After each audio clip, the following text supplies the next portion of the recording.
Olá a todos que estão nos escutando. Estamos gravando o segundo episódio do PetCast.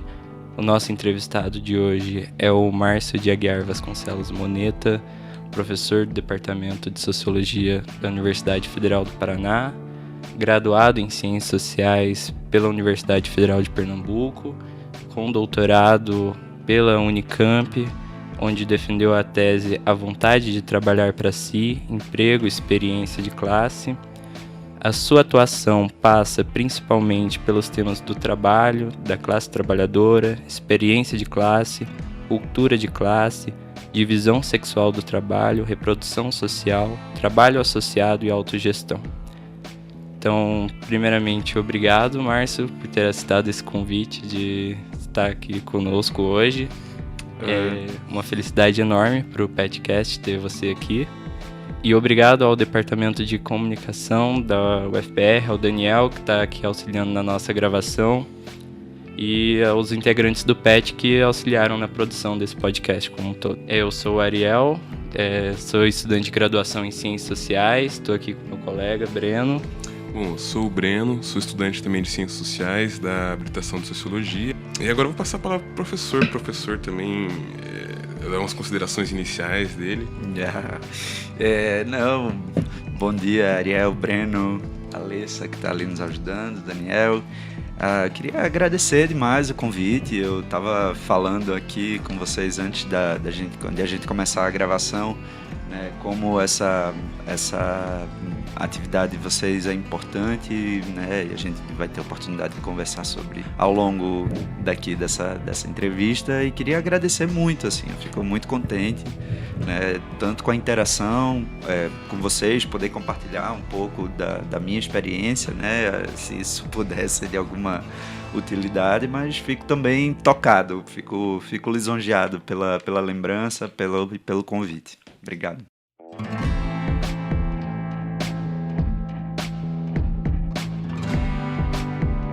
Eu acho que a gente pode começar pela sua trajetória educacional, como que foram se desenvolvendo esses interesses seus. Bom, eu tive uma trajetória acadêmica, falando da educação superior, né, que foi muito tortuosa, né? Eu tive muita dificuldade de me encontrar no mundo, assim. Acho que isso termina qualificando um pouco também a minha própria atuação. Eu tenho interesses muito difusos e eu tive muita dificuldade de entender qual seria o meu caminho profissional, né, digamos assim. Eu entrei, a minha primeira graduação, logo que eu saí do ensino médio, foi em comunicação social, né? Eu cursei comunicação social, na época a gente dizia com habilitação em jornalismo, na Universidade Federal de Pernambuco, né? E foi uma escolha muito guiada por essa difusão de interesses, né? Eu gostava muito de política, eu gostava de escrever e eu gostava muito de artes, então eu fiz uma escolha que formalmente fazia algum sentido, mas que na prática foi uma escolha mal informada, eu acho, né? Eu olhei o currículo do curso, vi as disciplinas que estavam lá e elas, né, tinha História da Arte, que na verdade foi uma grande disciplina que eu fiz no curso, tinha, sei lá, tinha Ciência Política, enfim, e eu olhei para aquele currículo e ele me interessou, e eu nunca me encontrei muito naquele curso, né? Mas, por outro lado, foi uma experiência, né? Eu já tinha feito alguma militância no movimento estudantil secundarista, muito episódica, assim, e na universidade eu entrei no movimento estudantil, tanto no âmbito da UFPE, quanto em âmbito nacional, porque me tornei, então, depois participante do movimento dos estudantes de comunicação, né? Fui dirigente da ENECOS, a Executiva Nacional dos Estudantes de Comunicação Social, e essa foi uma experiência muito importante, assim. Eu já era de esquerda, eu fui, né, me tornando progressivamente, informadamente de esquerda, estudando, né, participando do movimento e tal, e, enfim, com filiação ao PT, e aí também tinha uma outra coisa, assim, né, Então esse interesse da militância, né, me inquietava e me ocupava demais. Então essa experiência dessa primeira graduação foi muito importante em termos pessoais, em termos de uma vivência mesmo do espaço universitário, né, dessa vivência de uma graduação.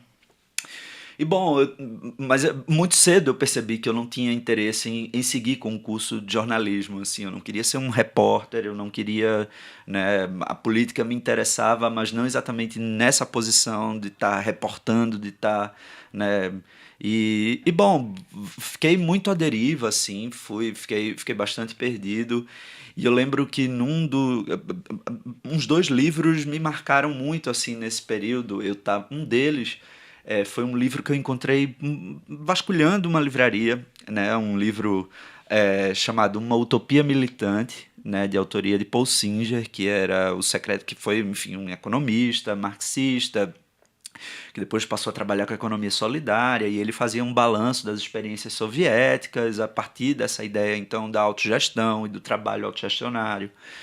É, e aí eu também lembro isso no Recife, né? E aí eu estava uma vez no Rio de Janeiro apresentando um trabalho, fazia iniciação científica, porque isso estava muito claro para mim, assim, desde antes de entrar na universidade, que eu queria fazer pesquisa e possivelmente... A minha vontade era de ser pesquisador, mais do que talvez, não sei se eu estou projetando, mais do que precisamente ser professor, né? Embora em algum momento eu tenha flertado com a educação também muito por influência de uma professora que eu admirava muito no ensino médio, mas enfim...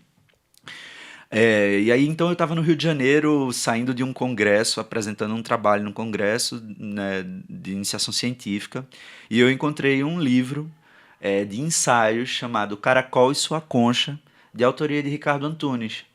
É, e aí eu juntei essas duas coisas, assim, o interesse pelo trabalho autogestionário, o interesse pelas transformações no mundo do trabalho, né? E por ali eu tentei encontrar o meu caminho. Então, um tempo depois que eu saí da graduação, eu entrei no mestrado em serviço social, é, porque na UFPE era o espaço onde havia a discussão sobre o marxismo e que era o que me interessava. Mas ali também eu não estava muito satisfeito, porque havia uma coisa que, durante o mestrado, diga-se de passagem, eu fui fazer um período sanduíche, digamos assim, no mestrado a gente não tem o sanduíche, lá na Unicamp, com um grupo de pesquisa do professor Ricardo Antunes, né? E fui me aproximando da sociologia, né? Na verdade, a sociologia estava no radar ali, e essa preocupação com o método, né, me fez, então, ter certeza de que era para a sociologia que eu queria ir. Então, aí, depois dessa experiência, eu entrei no doutorado em sociologia, depois de um tempo, né? Ainda trabalhei depois como pesquisador um tempo, é, lá no grupo de pesquisa em serviço social, né, na UFPE também, né? E depois, então, eu entrei no doutorado em sociologia na Unicamp, e depois que eu voltei da Unicamp de cumprir os créditos, eu resolvi também que eu ia fazer a graduação em ciências sociais. Então, mais ou menos, terminei as coisas um pouco conjuntamente, assim, o doutorado em sociologia e a graduação em ciências sociais, o que foi uma grande oportunidade. Mas então é basicamente isso, assim, né? A sociologia surge diante de um conjunto, as ciências sociais de um modo geral, né? E hoje eu prefiro muitas vezes me imaginar como um cientista social mais do que exatamente como um sociólogo, porque para mim esse diálogo é muito caro, assim, e ter feito graduação enquanto eu estava no doutorado foi uma oportunidade muito muito singular, mas também muito valiosa. Poder estudar as outras coisas para além da sociologia com olhares de um estudante de pós-graduação, né? Então, com certa maturidade intelectual. Mas, de qualquer maneira, a chegada até a sociologia, a chegada até as ciências sociais, teve a ver com dar vazão a um conjunto de questões intelectuais que me moviam, né?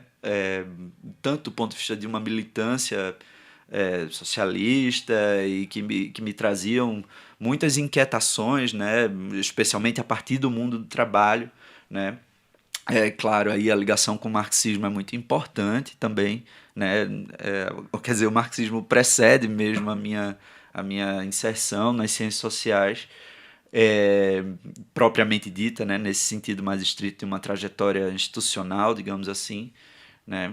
E foi assim. E claro, tinha também uma preocupação em encontrar um lugar ocupacional no mundo, né? Ter um emprego e me manter. E eu não conseguia me imaginar fazendo muitas coisas, assim. É, enfim, até uma coisa meio infantil, eu acho, assim, mas a ideia de trabalhar numa empresa privada me enlouquecia enormemente, assim, na verdade, tinha esse interesse no serviço público e tudo mais, então, enfim, me pareceu um caminho meio natural. Professor, é interessante você comentar essa parte ali final, né, sobre essa perspectiva, assim, sobre você não se vê trabalhando no mundo privado e tal, né? Porque eu confesso que eu também tenho uma percepção da minha vida muito parecida. Às vezes eu me pergunto, será que eu tô viajando e tal? É bom saber que tem outras pessoas, assim, que veem essa mesma forma que eu.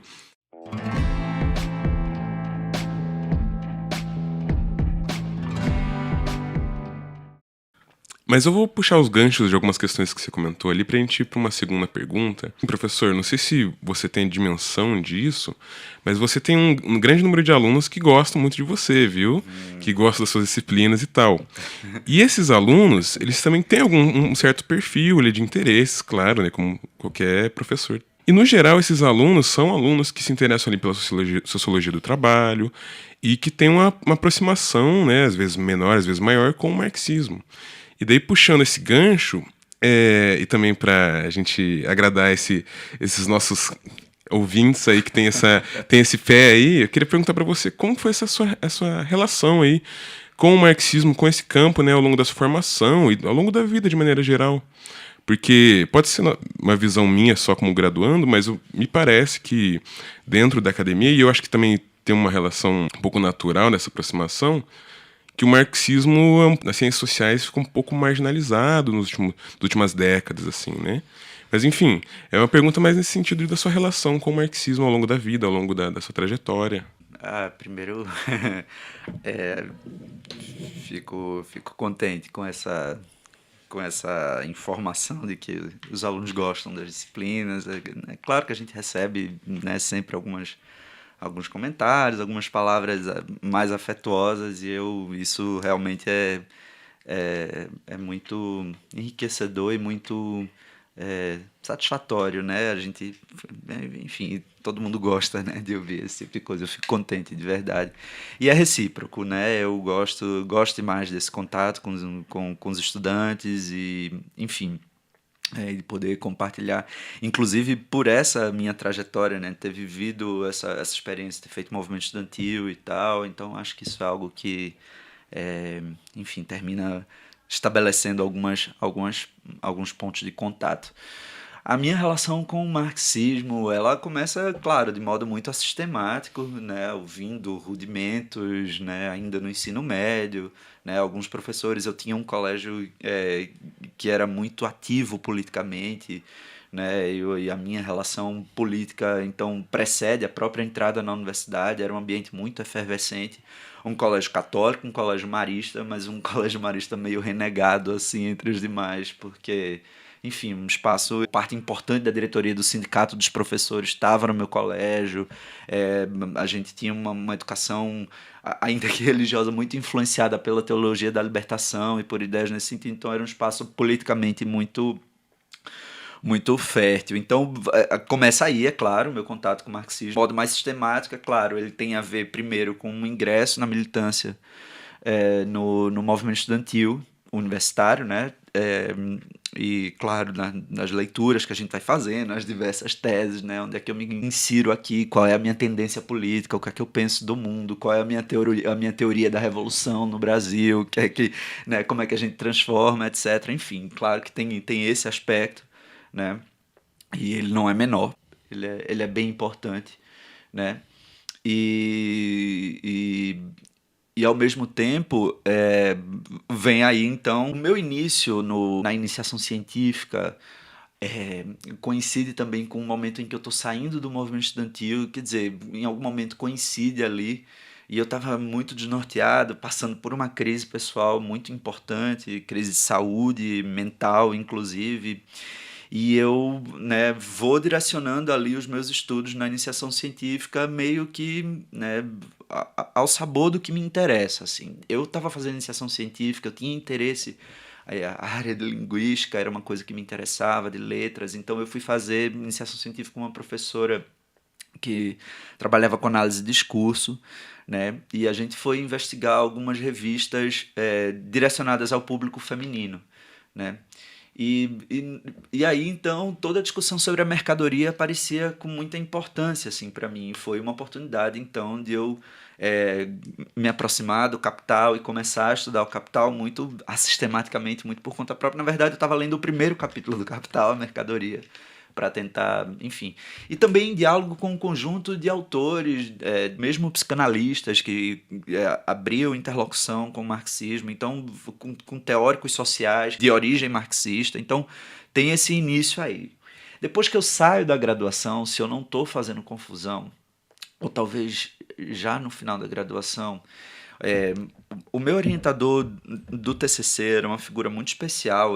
Claro, aí também durante as disciplinas da graduação eu tive contato com o marxismo, né, sociologia da comunicação, enfim, teoria da comunicação. Então o marxismo está presente aí também dessa maneira, né, mas eu começo a participar de um grupo de estudo liderado por esse professor que foi o meu orientador, né, de TCC, e era uma pessoa muito especial. Ele é uma pessoa muito especial, né? Que um ex-combatente da ditadura militar, preso político e tal, uma figura muito especial, o professor Momesso. E aí a gente fez um grupo de estudos sobre Marx, né? E aí a gente não vai começar lá acompanhando um pouco a trajetória de Marx, começando dos escritos da juventude, dos manuscritos, etc. E depois, é claro, aí então vou ter uma formação mais propriamente acadêmica, né, tanto no mestrado em serviço social, que tem uma relação muito próxima, né, com o marxismo, e depois, claro, nas ciências sociais. Ainda no mestrado, fui para a Unicamp fazer esse estágio acadêmico, digamos assim, então tive contato, por exemplo, com o professor Márcio Naves, que é um autosseriano, né? Então comecei a ter um certo contato. Gramsci já era uma figura presente também desde o mestrado, então fui começando a ter contato com as vertentes do marxismo e, claro, continuando as leituras do próprio Marx. Até então, no doutorado, o meu orientador é um marxista, então, né, o professor Ricardo Antunes, né? E, enfim, então foi mais ou menos isso. O contato com o marxismo vem por essas duas, e de modo muito imbricado, assim, na verdade, quer dizer, dando conta dessas reflexões, dessas inquietações intelectuais mais vastas, né? E, na verdade, as ciências sociais surgem como uma forma de dar vazão, claro, como eu disse, com esse interesse em encontrar uma ocupação, né, que garantisse a sobrevivência, mas, ao mesmo tempo, também como uma maneira de dar vazão a essas reflexões, essas inquietações, assim, como é que a gente organiza o mundo do trabalho, como é que o mundo do trabalho se organiza com todas essas dificuldades e com, né, enfim.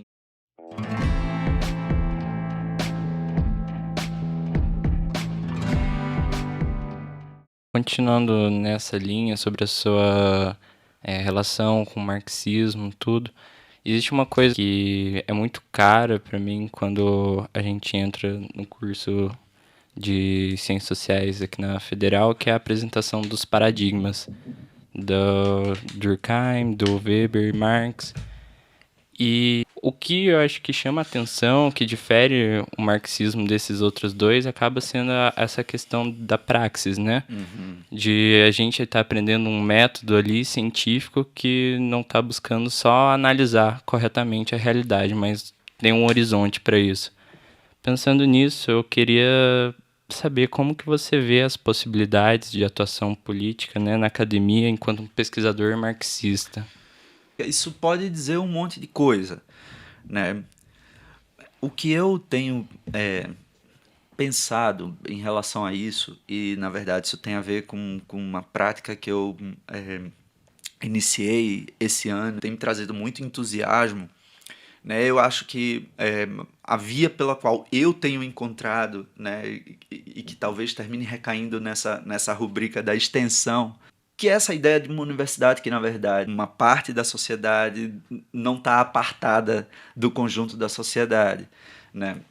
O que eu vislumbro na minha atuação como pesquisador, como docente de uma universidade, o meu interesse, né, mais recente tem sido em desenvolver esse braço extensionista da universidade. Assim, isso eu tenho pensado. Mas eu vou dar um exemplo. Desde o início do ano, a gente constituiu, né, a partir do final do ano passado, e começou as atividades no início desse ano, o LATAC, o Laboratório de Trabalho e Ação Coletiva, né, composto por vários professores da linha de trabalho, né, eu, a professora Bride, o professor Jaime, o professor Sidney, a professora Mariana, que também é da UFPR, mas lá do litoral, do campus do litoral, né? E a gente montou o laboratório porque, claro, a universidade está num processo de levar mais a sério a extensão, inclusive por determinações legais, né? As universidades, de um modo geral, estão tendo que lidar com ampliação da presença da extensão na formação de seus estudantes. Isso casou também com um momento muito específico, né? Porque a gente vem acompanhando através de pesquisas, sobretudo, né? Esse fenômeno do trabalho controlado por plataformas digitais. E no começo do ano, então, depois da mudança de governo, né, houve um movimento de instituição de um grupo de trabalho para regular o trabalho plataformizado, lidar com as questões regulatórias que envolve o trabalho plataformizado, e a gente se aproximou, então, de um conjunto de movimentos de trabalhadores, né, inclusive da Aliança Nacional de Entregadores por Aplicativos, né, com quem temos uma interlocução, né, temos nós no JETS uma interlocução muito próxima, no JETS e no LATAC, e então eu tenho participado dessa atividade de prestar uma espécie de assessoria, né? Não somente o LATAC, um conjunto de professores no Brasil, de pesquisadores da temática do trabalho, não só de professores, de pesquisadores, pesquisadoras, né? Formamos um fórum para intervir nesse debate, né? Porque estávamos preocupados com os rumos que o debate estava tomando, e depois a gente pode aprofundar isso em outro momento, mas e temos então tentado intervir nesse debate junto ao governo federal, junto ao debate público, né? Iniciamos, na verdade, publicando um manifesto e depois tentando intervir aos atores que se relacionam com isso, e mais detidamente nesse processo de atuarmos como uma espécie de assessoria aos movimentos de trabalhadores nesse processo de negociação, né? Então isso me dá um certo exemplo de uma possibilidade de uma atuação política. A sociologia ela pode ser muitas coisas, né? Mas a sociologia que eu pretendo fazer desde sempre teve muito esse intuito de ser um subsídio importante para pensar essas práticas e essas lutas sociais. Então, a minha atuação política como docente de uma universidade pública, esse é o caminho que eu imagino seguir. Há várias formas. Você pode entrar no movimento sindical, você pode...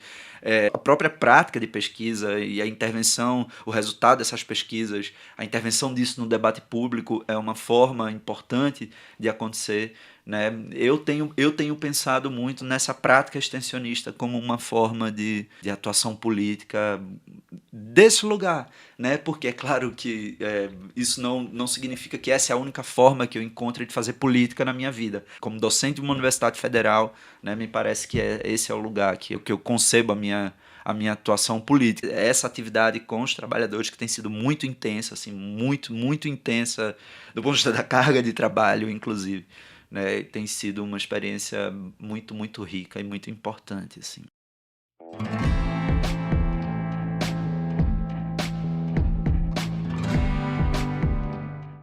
Qual que é a importância da sociologia do trabalho hoje?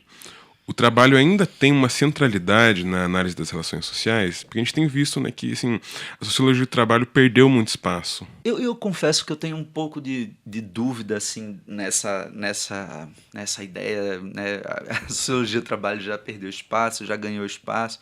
Eu lembro, eu não sei exatamente qual foi o congresso, talvez a última SBS que eu tenha ido, eu não sei, né, que alguém estava apresentando uma contagem dos grupos de trabalho lá no congresso, e os grupos sobre trabalho tinham uma certa preponderância. Podia ser algo conjuntural, eu não sei exatamente, não acompanhei a pesquisa. Então eu não sei dizer. Eu entendo de onde vem essa pergunta, assim, de uma certa perda de espaço da sociologia do trabalho, né? Eu acho que isso tem a ver com uma certa confusão teórica, mas então respondendo a parte afirmativa da pergunta. A importância da sociologia do trabalho. Essa pergunta sobre a centralidade do trabalho, eu confesso que eu tenho um certo bode de lidar com ela, e ela é uma pergunta importante porque ela, muito infelizmente, volta à ordem do dia, né? A despeito de todo o debate propriamente acadêmico sobre essa reflexão, né? E o Brasil, a produção acadêmica brasileira teve um papel muito importante nesse debate nos anos 90. O próprio professor Ricardo Antunes teve um papel muito importante no enfrentamento dessas teses do fim da centralidade do trabalho, né?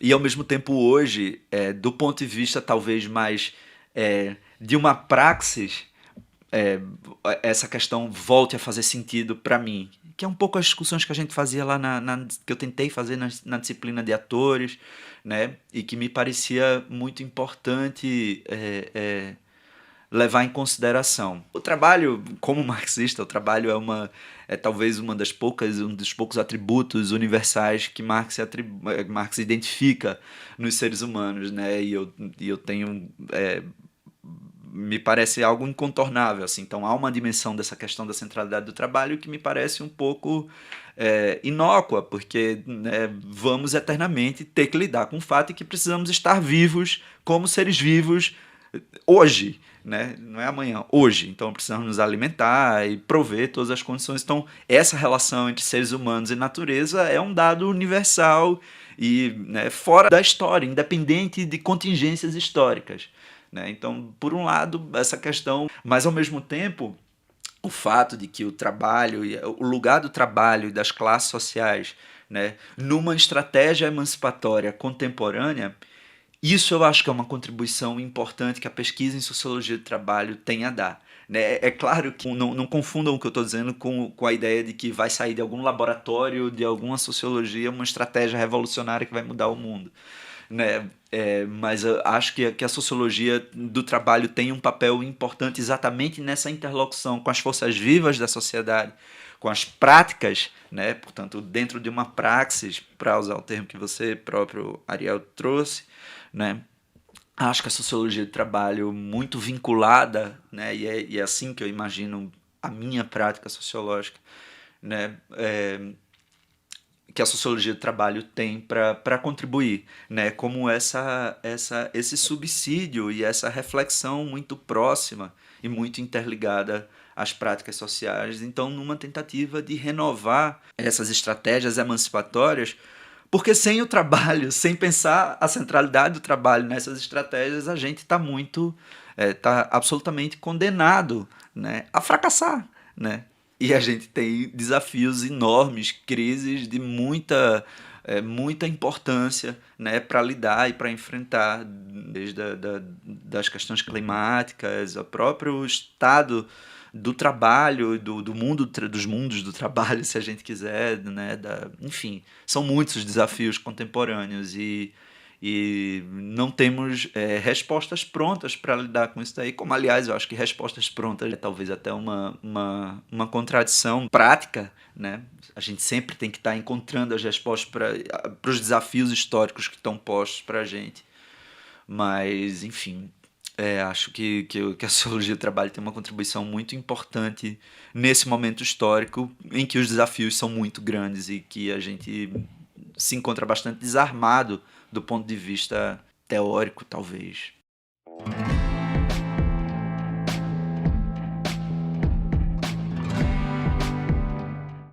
Eu queria saber quais você considera os maiores desafios no âmbito da pesquisa e da docência.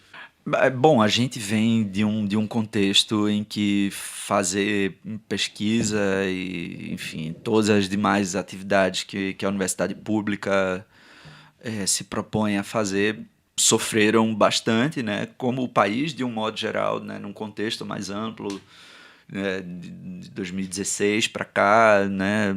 Todo esse contexto de ruptura institucional e com todas as repercussões e o programa dessa ruptura, né? Porque, né, quando a gente aponta o golpe de 2016, a gente está falando também de um programa, é um golpe que foi dado com um programa específico, e é claro que aí então a universidade, a educação pública é um alvo preferencial nesse contexto, né? Então, fazer pesquisa, de um modo geral, tem sido bastante difícil porque, enfim, é claro, a universidade pública brasileira padece de um certo subfinanciamento, digamos assim, né, para as suas atividades de pesquisa, e é ela responsável pelas atividades de pesquisa no país, né? É na universidade pública que se fazem as pesquisas no país. Então, de um modo geral, as pesquisas científicas, de um modo geral, temos muitas dificuldades que são longevas, né? E que, claro, em alguns momentos, né, antes de 2016 a gente passava por um processo com algumas oscilações de expansão do investimento na educação, na produção de ciência e tal. E então, de 2016 para cá, a universidade foi definhando do ponto de vista, né, uma tentativa de sufocamento mesmo. E eu não estou falando de sufocamento político, mas de asfixia, inclusive, financeira, assim, né? Então, é claro que, de um modo geral, fazer pesquisa tem sido bastante difícil, né? A gente faz pesquisa de modo muito heróico no Brasil, do ponto de vista da estrutura, do ponto de vista da disponibilidade de pessoal, né? E, ao mesmo tempo, sem invocar aqui aquela imagem folclórica de uma Maria Antonieta que quer distribuir brioches, né? O povo, é claro que a situação do mercado de trabalho, de um modo geral, é muito difícil, né? Mas o trabalho nas universidades públicas, o trabalho docente na universidade pública, é um trabalho que vem sofrendo com um processo de intensificação muito, muito importante, assim, né? Todos os meus colegas, de um modo geral, se queixam de trabalhar longas horas, né? Porque as atribuições que a gente tem que são muito mais amplas, como talvez vocês possam saber, mas quem não está na universidade não faz a menor ideia, né? As atribuições de docência, de gestão da universidade, porque a gestão da universidade é feita, né, em boa medida pelo seu corpo docente e pelos servidores também, né? Então a gente tem um conjunto de atribuições, inclusive toda do ponto de vista, por exemplo, da avaliação da pós-graduação, há toda uma cobrança por uma atividade editorial, de publicações, de artigos e tal. Então, quando você vai colocando no papel todas as atividades, né, que se tem para fazer, né, e são muitas, e agora a gente está com essa responsabilidade importante de dar corpo à extensão dentro da universidade, né? Mas isso é mais uma atividade que se soma a todas as outras. Então, por um lado, é claro, a gente tem todas essas dificuldades então, de financiamento, né, que eu vinha comentando, mas tem também esse processo de intensificação do trabalho, assim, né, de longas jornadas de trabalho, de que é algo que está no mundo do trabalho de um modo geral, né, e que termina transbordando também para o trabalho na universidade, ou seja, para o serviço público, né, que não se dirige, digamos assim, não se orienta por uma lógica própria das empresas privadas, mas que, de alguma forma, a prática de trabalho termina se contaminando por isso também. Então, a ausência de barreiras nítidas entre o tempo de trabalho e o tempo de não trabalho, né? A gente está trabalhando muito o tempo inteiro.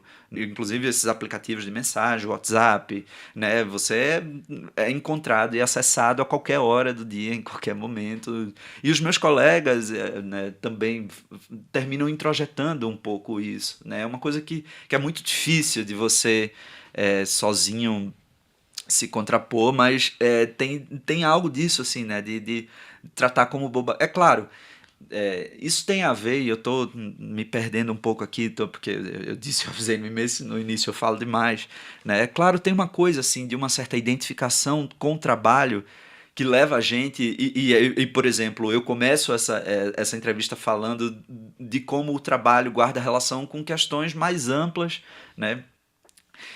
O que é muito saudável do ponto de vista, né, aí pensando como sociólogo do trabalho, essa separação entre vida e trabalho, ela se faz necessária exatamente para impor os limites à mercantilização do nosso trabalho, né? Numa sociedade emancipada, a relação entre trabalho e vida é de outra natureza, de outra ordem, né? Mas, por outro lado, a gente vive numa sociedade específica, em que o trabalho tem contornos específicos.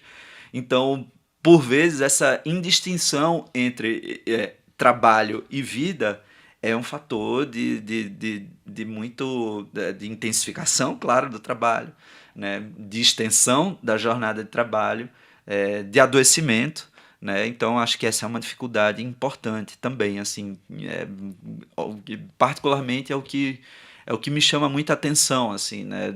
Qual é a principal dificuldade como um trabalhador de serviço, como um funcionário público, né? Como servidor, é essa intensificação do trabalho junto, claro, né? Aí da parte da docência, da parte da pesquisa tem a ver com esse subfinanciamento crônico.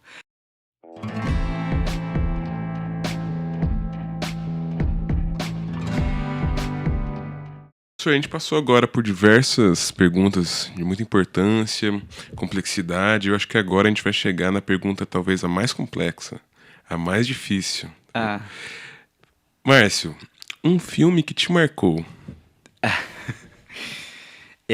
vocês sabem que essa pergunta é difícil para mim. Eu começo falando da minha graduação em comunicação. Eu estudei no Centro de Arte e Comunicação da Federal de Pernambuco e acompanhei um pouco todo o surgimento. Eu frequentava o cineclube, né? Eu acompanhei o surgimento um pouco dessa nova cena do cinema pernambucano. Muitos amigos meus trabalham com isso, ou trabalharam com isso em algum momento, né? Sei lá, eu emprestei carro para locação de filme. Tá lá no trailer do Som ao Redor, se você for ver, o meu carro aparece lá. Quer dizer, o carro da minha família na época, né? Então, é um ambiente que fez muito parte, assim, da minha vida. Então, eu tenho muita dificuldade de pensar sobre isso. Essa pergunta é um filme que me marcou. Um filme marca por várias razões, não somente pela sua qualidade estética, né? Né? Então, talvez eu poderia falar de alguns filmes, assim. Tem um filme que me marcou muito na época que eu assisti, né? Que é um filme chamado Viajo Porque Preciso e Volto Porque Te Amo, né? Ótimo filme. Eu fiquei. Esse filme eu gosto demais, eu lembro de ter ficado muito impactado. Então, marcou, nesse sentido, marcou. A experiência de assistir a cena final desse filme é deslumbrante, é lindíssima. E esse é um filme que me marcou. Né? É claro, dessa nova cena pernambucana, então. Os filmes de Kleber Mendonça, claro, que tem um papel importante, de Gabriel Mascaro. Os filmes de Gabriel Mascaro me marcam muito também pela proximidade. Gabriel foi meu amigo, foi do centro acadêmico comigo, do diretório acadêmico, como a gente chama lá. Então, sei lá, dos filmes dele, talvez Um Lugar ao Sol. O Doméstica é um filme também que é uma porrada muito grande. Eu gosto demais desse filme. Dos filmes de Kleber, né? Claro, Bacurau é o mais bem acabado, digamos assim, tecnicamente, mas o Aquarius mexeu demais Aquarius mexeu demais comigo, inclusive pelo momento que a gente vivia na época, toda a relação com a discussão urbanística. A gente tinha acabado de sair do movimento Occupy Stelita, o golpe de 2016 estava acontecendo quando esse filme foi lançado. Então Aquarius é um filme que me marca muito pessoalmente, né? Aí também, se for falar de filme, eu gosto de umas coisas mais cabeçudas também. E aí na pandemia uma dos escapes que eu tinha era assistir filme, né? Então eu lembro de ter assistido uma versão de Antígona, muito cabeçuda, assim, muito boa na MUBI. Que engraçado isso. Na pandemia, eu acabei assistindo algumas versões de Antígona também. Não, ainda tô processando a informação de que o seu carro da família aparece ali no Som ao Redor. Tá no trailer do Som ao Redor, não era que aparece no filme, tá no trailer do Som. Olha só, eu tô processando essa informação ainda.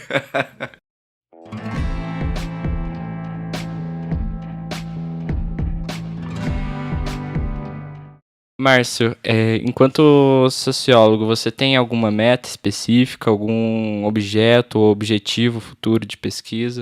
Eu tenho me ocupado de algumas questões de ordem teórica, digamos assim, né? Como compatibilizar. Então, eu tenho um autor que para mim é muito importante, assim, né? A leitura que ele faz de Marx e do materialismo de modo geral, né, que é Edward Thompson, o historiador britânico. Então eu tenho, por um lado, investido em algumas investigações mais teóricas, digamos assim, né? Mas isso de curto prazo, digamos assim, né? Pensar uma sociologia a partir de Thompson, uma sociologia das classes sociais, né? Da classe trabalhadora mais detidamente, que é o meu objeto de estudo preferencial, digamos assim, né? Então, eu tenho investido teoricamente nisso.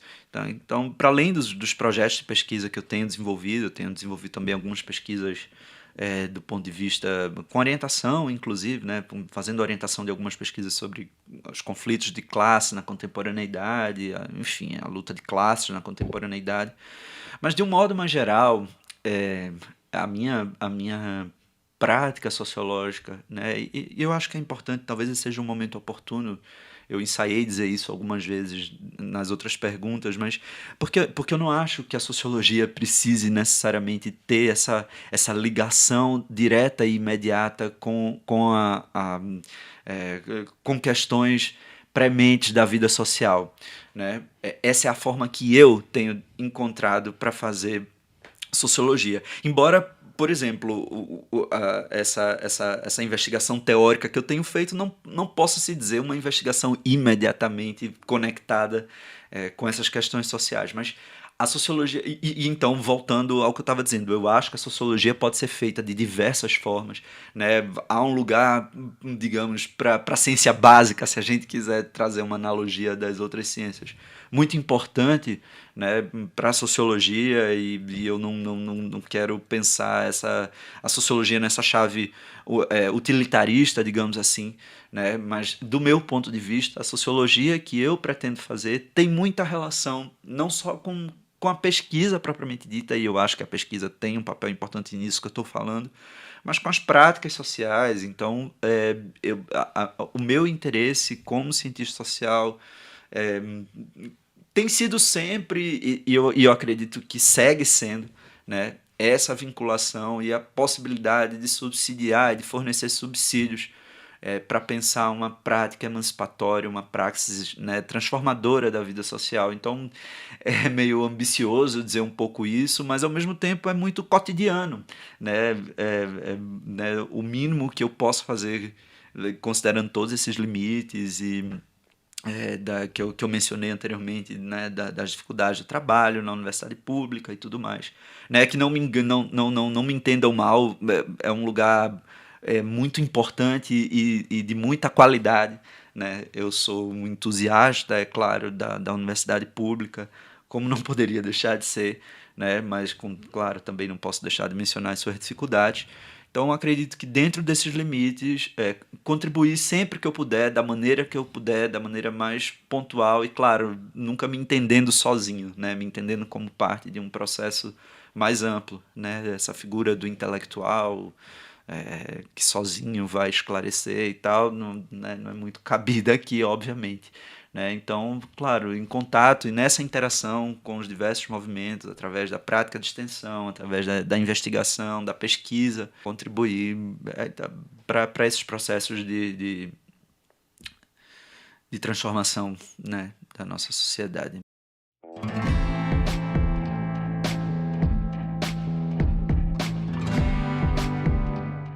E se você não fosse sociólogo, que outra atividade profissional você se vê praticando?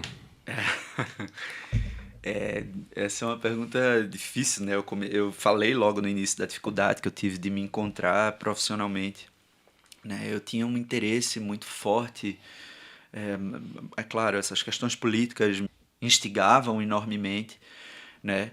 Mas eu tinha uma relação com práticas artísticas uma relação muito próxima, assim. Eu fiz dança a minha vida inteira, né? No colégio eu fiz dança popular, dança contemporânea, fiz balé clássico depois. Então, possivelmente alguma coisa, alguma atividade artística estaria no horizonte, né? Não sei. Eu tava assistindo o desfile de escola de samba da Grande Rio do ano passado, de 2022, né?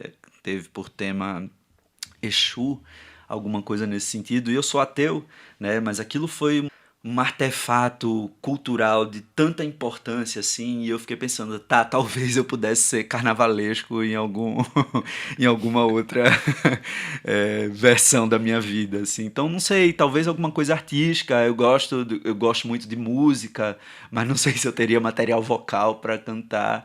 Então acho que alguma coisa artística.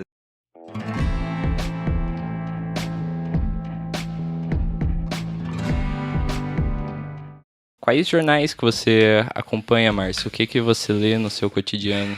Isso é uma pergunta doída, assim. Eu sinto muita falta de ler jornal no Brasil, assim, porque eu acho tudo muito ruim. É tudo muito ruim, assim. Há muito tempo eu acho tudo muito ruim.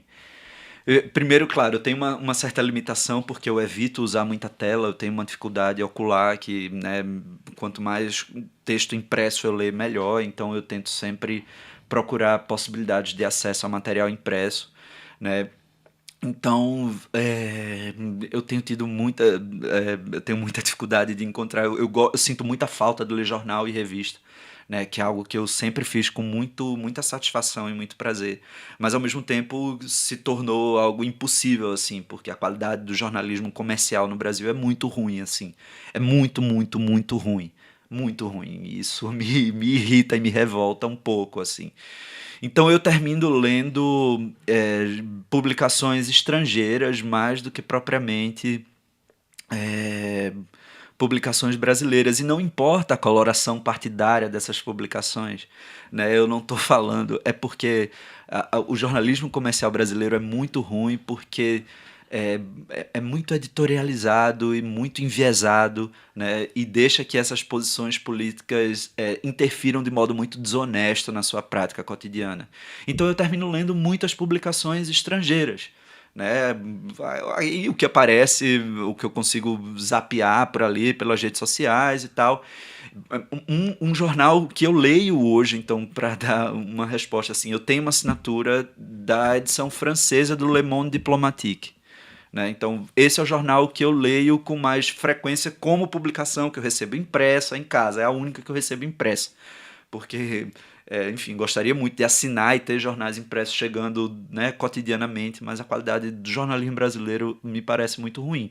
Então, aí eu leio muitas coisas, assim, sei lá, eu leio muito a imprensa norte-americana, né? Leio alguma coisa da imprensa inglesa, é, enfim, tento acompanhar também algumas publicações latino-americanas, mas aí não consigo exatamente em função do ponto de vista impresso, né? Leio digitalmente, então leio jornais da Argentina, o Página 12 é um jornal que eu leio, então.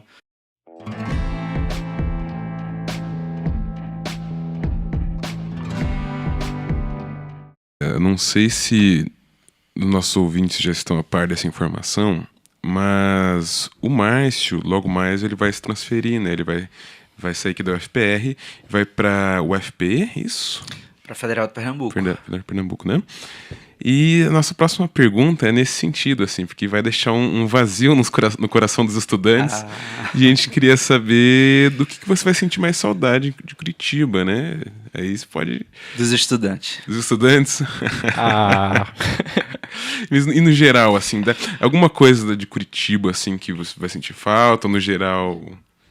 Não, é claro que eu vou sentir falta de muitas coisas em Curitiba, né? Mas isso é verdade, assim, eu tô muito pesaroso de deixar que as relações que foram sendo construídas com os estudantes, e de fato eu vou sentir muita falta disso. É claro que eu não vou sair inteiramente da UFPR, eu vou seguir como professor da pós-graduação em Sociologia daqui, né?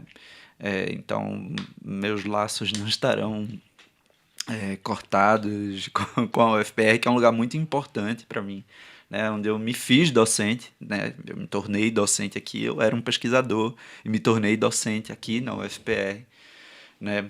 Curitiba tem eu vou sentir falta de muitas coisas em Curitiba, eu gosto demais de Curitiba, eu gosto do clima de Curitiba, eu gosto de muitas coisas. Curitiba tem um lugar importante pessoalmente na minha vida, que se eu fosse alguma coisa místico, se eu tivesse alguma coisa de místico em mim, talvez eu pudesse atribuir um sentido, sei lá, divino ou qualquer coisa do tipo, né? Porque em Curitiba eu tive algumas eu tive alguns momentos muito importantes na minha vida profissional. É claro que passar no concurso foi possivelmente o mais importante deles, né? Mas eu estava em Curitiba quando eu tive a notícia de que eu tinha sido aprovado no doutorado lá na Unicamp, em Sociologia, né? E isso foi um momento muito feliz na minha vida, assim. Eu estava, então, nesse momento de me encontrar e ter essa notícia aqui em Curitiba foi bem importante, assim. Eu estava aqui por uma coincidência, no intervalo lá da seleção. O meu esposo, a família dele é de Mafra, né, em Santa Catarina aqui, e a gente estava a caminho de Mafra, né, quando eu recebi essa notícia. Lembro também da SBS aqui em Curitiba, do congresso da SBS de 2011, eu acho que foi aqui, né? Acho que sim. E também foi um momento muito contente. Então eu tenho uma relação afetiva com Curitiba, com aquele entorno ali da reitoria né, da UFPR, porque essas notícias todas apareceram por ali próximo, ou lá mesmo, exatamente, no caso do concurso. Então vou sentir falta da UFPR, é uma universidade, né, pela qual eu tenho muito, muito afeto, né, e muito respeito também, né, pela qualidade, pelo profissionalismo dos servidores que compõem a UFPR, né, então isso vai fazer falta.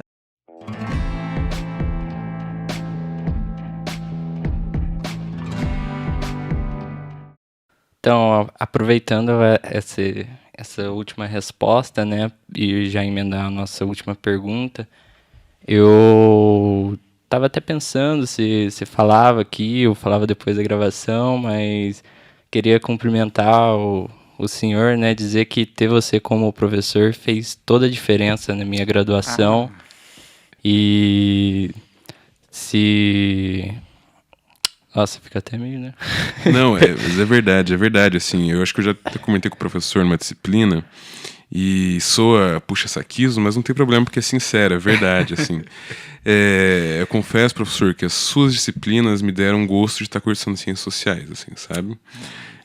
Minha segunda graduação, e as duas disciplinas que eu fiz com você, eu olhei e falei, nossa, por isso que eu vim pra cá, sabe?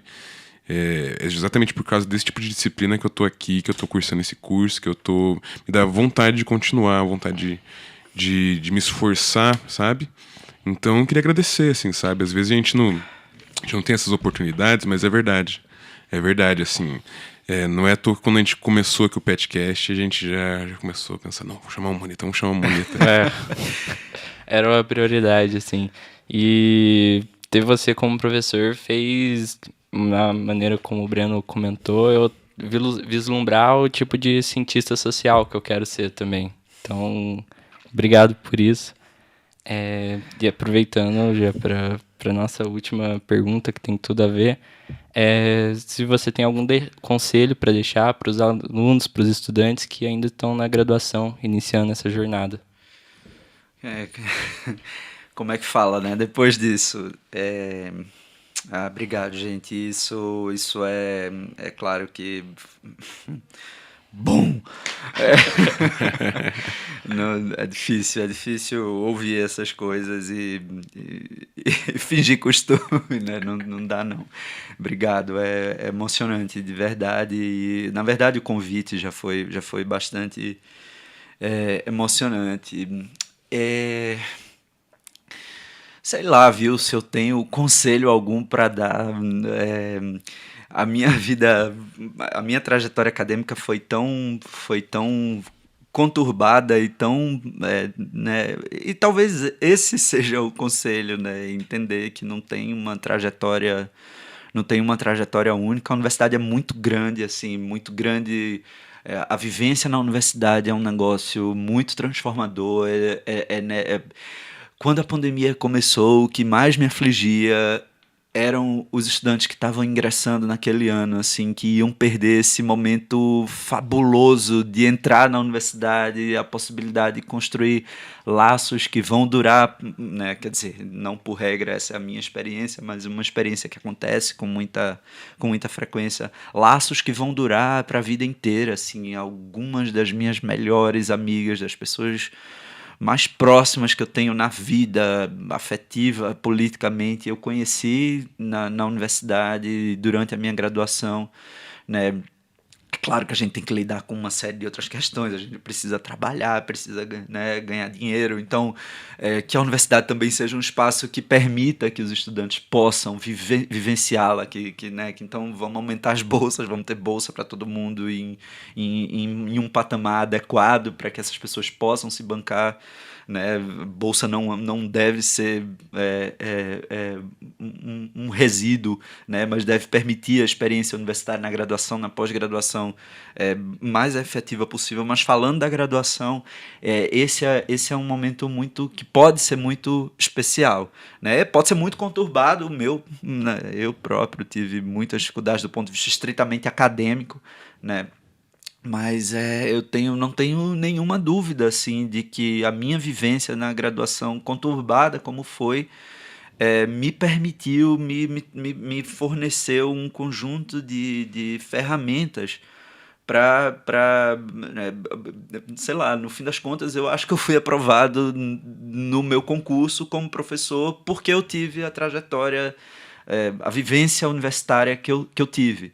Né, fazer o movimento estudantil, participar de cineclube, organizar evento, organizar calorada, enfim, organizar ônibus para atravessar o país, a gente rodava o país todo, enfim, essas experiências, participar de muita festa, né, conhecer gente muito interessante, muito diferente, né, enfim, dava para contar a parte da festa, dava para ser uma outra entrevista. Vamos arranjar mais tempo, eu quero ouvir essa parte. Uma vez a gente saiu catando, encheu um ônibus do Brasil todo para se enfiar num apartamento em Olinda para passar o carnaval lá, e enfim, essas coisas me fizeram, né, ser o profissional que eu sou, assim, né, e ter eu não tenho nenhuma dúvida do impacto disso na minha vida profissional.